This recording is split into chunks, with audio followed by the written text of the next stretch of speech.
Selamat pagi, perkenalkan nama saya Melinda Rita Prangin dengan nomor NPM 1901010005. Saya dari grup PGA 1, mata kuliah bimbingan konseling. Baik, di sini saya akan menjelaskan tentang strategi guru kelas dalam mengatasi peserta didik yang malas belajar di sekolah dasar. Jadi, strategi guru kelas dalam mengatasi peserta didik yang malas belajar, yang pertama itu menciptakan kesiapan belajar. Artinya membuat anak didik merasa tertarik untuk mau belajar.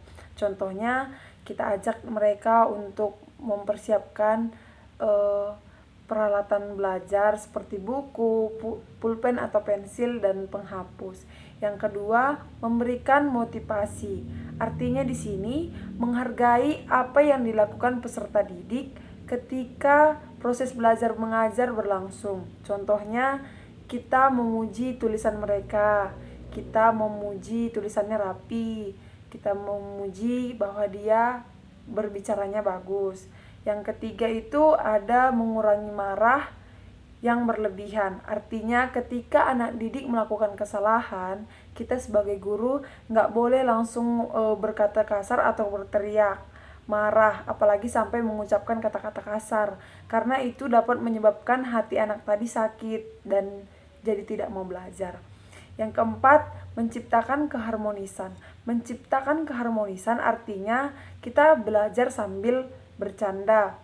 Contohnya kita membuat lelucon tapi dalam bentuk belajar supaya peserta didik tidak mudah bosan. Yang kelima ada memberikan hadiah. Artinya di sini kita membuat suatu soal dan siapa anak yang bisa mengerjakan soal tersebut akan mendapatkan hadiah.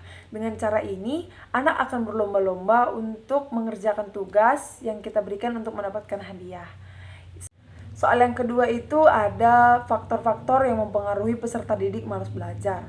Jadi di sini ada dua faktor yang mempengaruhi anak didik malas belajar. Yang pertama itu ada faktor internal dan ada faktor eksternal.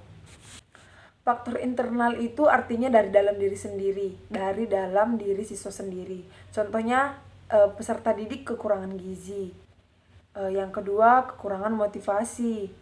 Yang ketiga, merasa pintar atau egois. Biasanya anak yang merasa pintar itu egois dan menyepelekan semuanya sehingga ia malas untuk belajar. Yang keempat itu ada kekurangan IQ. Misalnya IQ-nya di bawah rata-rata membuat siswa malas belajar. Dan yang faktor eksternal itu adalah faktor dari luar. Contohnya kurangnya perhatian dari orang tua. Orang tua tidak memperhatikan anak belajar, membiarkan saja gitu. Yang kedua ada pengaruh pergaulan. Pengaruh pergaulan itu contohnya dia selalu bermain sama teman-temannya, udahlah nggak usah belajar, seperti itu. Dan yang ketiga pengaruh teknologi yang saat ini sedang terjadi, ya anak-anak tidak mau belajar karena bermain game, menonton TV, menonton video sampai akhirnya tidak mau belajar.